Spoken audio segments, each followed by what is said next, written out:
Most of the cocaine on the face of the earth started out as coca paste. They call it pasta básica in Spanish. Pasta básica was the best anywhere in Bolivia. They were very proud of this. Cocaine is driving the national economy.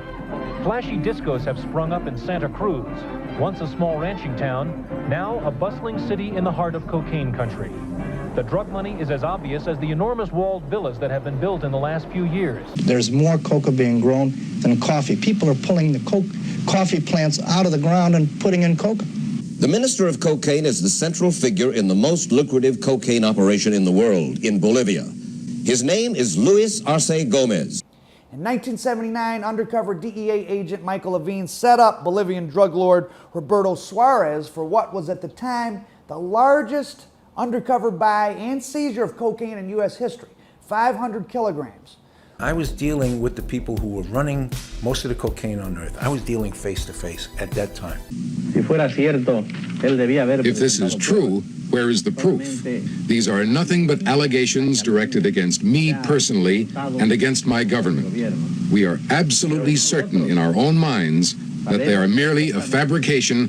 There is a mafia running that province, and there is a general there with a strong army influence and troops and bases and transportation. We cannot be involved in the drug trafficking business for one reason. We are upright people, and we always tell the truth. When you tell the truth and people hold some kind of grudge against you, it's often the case that you will be the target for attack. The first thing that we call her Lucy did was brings Marcelo Ibanez, the Minister of Agriculture for Bolivia, down to Buenos Aires, where we have a week of meetings. I mean, I couldn't be Miami Vice bullshit smart. I had to really know, because these are now not thugs like Nicky Barnes. These are high-level businessmen. Roberto Suarez, high-level businessman, very cool, very calculating. In any case, the DEA undercover aircraft landed safely back in Miami and unloaded the biggest haul in the history of drug enforcement. So much cocaine that it had to be taken away by pickup truck. I was expressing fears of going to Bolivia because of DEA. You don't understand. He said, Roberto, digo el comandante. El comandante, he said, the people love him. He feeds the people. He feeds the people. Yeah, I read that. You'll be taken care of. You don't have anything to worry about.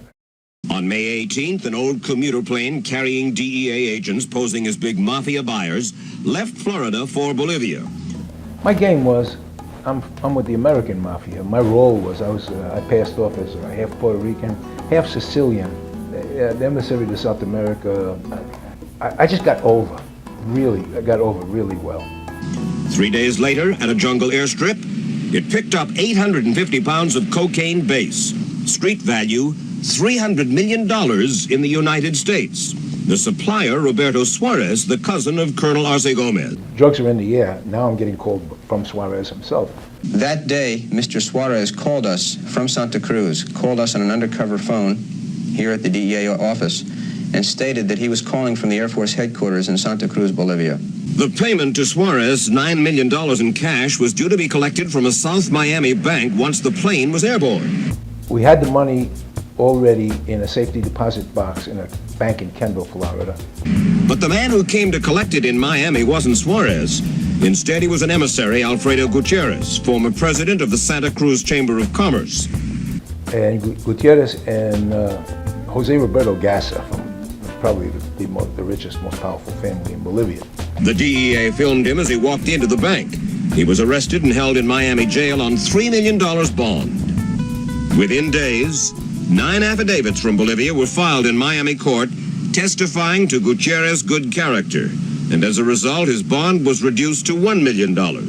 One of the men assigned to pick up the $9 million payment for the cocaine in Miami was the son of a prominent Bolivian businessman who was a part of the anti-communist forces in Bolivia.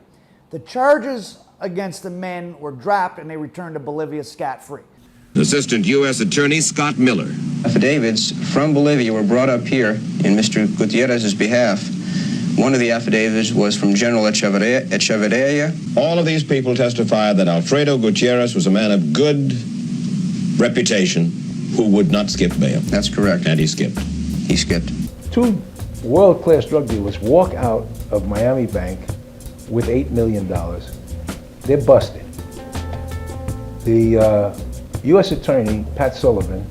Washington sources say the dismissals were aimed at improving Bolivia's image with the Reagan team in the hope that U.S. economic and military aid to Bolivia, which had been cut off by President Carter, will be resumed by President Reagan. I indicated the literally frightening degree to which I believed that narco trafficking has permeated the everyday affairs of countries that we deal with. The gentleman, because his family is, he was very, very influential. In fact, he was good friends with the president of this country during this period of time. I'll just call him Mr. Q. Again, the old man met him while they were doing time in Atlanta. We don't get into saying people's name, and his family is still very influential in that Caribbean island. It's an interesting story. He was such a big fella, and the DEA and Interpol had been trying to build a case on him. But because of his political connections, they couldn't go down to the islands and pick him up because they could never get an indictment that they would honor down there. Completely involved. He had numerous Caribbean countries who, from the president all the way down through the upper echelons of their military, were directly involved in helping get the cocaine out of South America, Colombia in particular, into South Florida.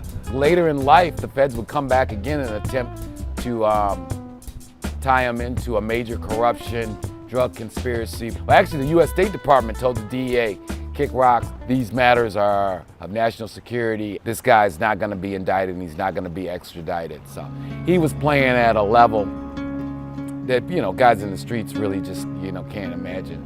I think we're naive not to know that a lot of things transpire all over the world at the U.S. behest, under the U.S. guidance. Late last year, the minister visited Washington to win friends in the incoming Reagan administration and to try to obtain recognition for Bolivia's military government headed by General Garcia Mesa, who had seized power in a coup last July. We asked Colonel Arce Gomez whether his cousin Roberto Suarez is a drug dealer. As Minister of the Interior at this moment, I cannot tell you whether he has anything to do with drugs or not. It's a confidential matter, and to discuss it would cut across the investigation now underway. The Medellin cartel is the most famous trafficking group of all time. Pablo Escobar is probably the most famous criminal of all time. Names like Griselda Blanco, Boston George Young, the Ochoas, Carlos Later, all under the umbrella of the Medellin cartel. And the smash hit Netflix show Narcos built their franchise on telling a fairly untrue and sanitized, even misleading version of the Medellin cartel story. First, what is a cartel? In an economic sense, it's an association of manufacturers or suppliers with the purpose of maintaining prices at a high level and restricting competition. The Medellin was an economic cartel used by an American political one to benefit larger economic purposes, the so-called free market of big business and big banking. But I think George Bush, through his office and through the fact that he was a member of this, head of the CIA, I think he was very, very close to it. He knows exactly what was happening. Cocaine started getting popular by the late 60s. The first major suppliers of finished product were from Peru and Chile. During the 70s, marijuana and heroin were the DEA's primary focus. Colombian marijuana smugglers quickly realized that not only was cocaine about 100 times more valuable per kilo, but it was actually less likely to incur an investigation from the American government. He used to smuggle drugs, and he got caught, and he became one of the government's most valuable informants in the war against cocaine. But last night in Louisiana, Barry Seal's enemies caught up with him. If you watched Cocaine Cowboys, Narcos, or read almost any book about the cocaine business in the 1980s, I'm sure you've heard the name Barry Seal. They were bringing cocaine into Louisiana. He could evade radar, he could fly in low. Barry Seal's smuggling cocaine for Pablo Escobar. So Barry Seal wove this tale that was very useful for Ronald Reagan and his administration, bringing lots of the cocaine into the U.S., just as the United States was facing this big drug epidemic. The exciting thing in life to me is to get into a life-threatening situation. Now that's exciting.